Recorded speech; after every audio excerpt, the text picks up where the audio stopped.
C'est à Angoulême que l'ACFC ouvre ses portes pour accueillir le FC Trélissac pour le compte du 7e tour de la Coupe de France.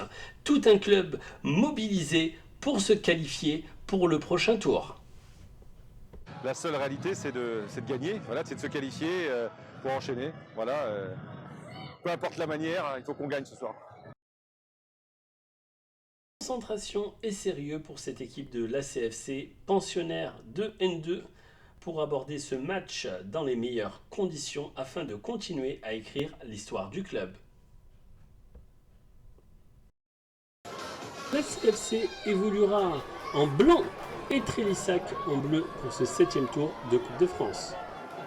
Ça démarre fort du côté des hommes d'Hervé Louba par un centre au premier poteau d'Adama Diakité qui trouve Joris Gouache qui dévie le ballon et trompe le portier de l'ACFC à seulement 7 minutes de jeu. À la 19e minute, sur une excellente construction de jeu, par un centre en première intention, bien repris par Léo Fitchen qui voit sa reprise à bout portant finir hors du cadre. Trélissac réplique sur une perte de balle adverse et un excellent enchaînement de passes qui se clôture par une frappe sans danger pour le portier angoumoisin. Il faut attendre la 44e minute sur corner sur une tête bien déviée par Corentin Lémoni qui permet à la CFC de revenir au score juste avant la mi-temps et ainsi regagner les vestiaires sur ce score de parité 1-1. Retour sur le terrain pour cette seconde période et c'est sur corner que les locaux poussent sur un centre d'André Kioubi dans les 18 mètres. Le portier de Trélissac relâche la balle et de peu la CFC aurait pu en profiter. À la 84e minute, les locaux, après avoir éliminé 2 défenseurs, Léo Fitchen adresse une passe millimétrée à Thierry Lemaître qui voit sa frappe stoppée par Thomas Navo. C'est sur une passe bien ajustée qui trouve exaucé Ngassi pour la balle de match et le face-à-face est remporté par le portier de la CFC qui permet à la CFC de conserver le match nul dans la fin de ce temps réglementaire que siffle l'arbitre de la rencontre synonyme de tir au but. Les dernières consignes du coach de la CFC avant cette séance.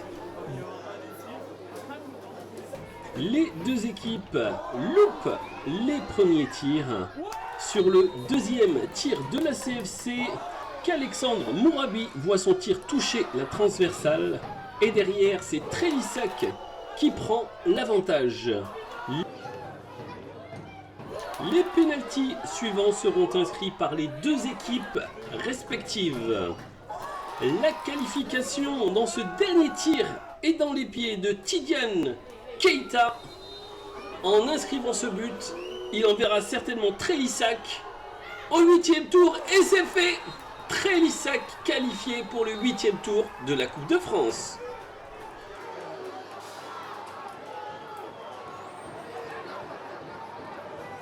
Donc l'objectif est atteint. Après, voilà, on n'a pas très bien joué. Angoulême nous a empêché de jouer correctement. Leur plan d'action tactique était très cohérent. Donc on n'a pas pu mettre notre foot en place aujourd'hui. On a joué beaucoup long. Donc c'est pas trop notre tasse de thé, mais au niveau du match, on ne mérite pas de perdre. Ce qu'on mérite de gagner peut-être à la fin. Voilà, c'était plutôt équilibré, j'ai trouvé, dans le match.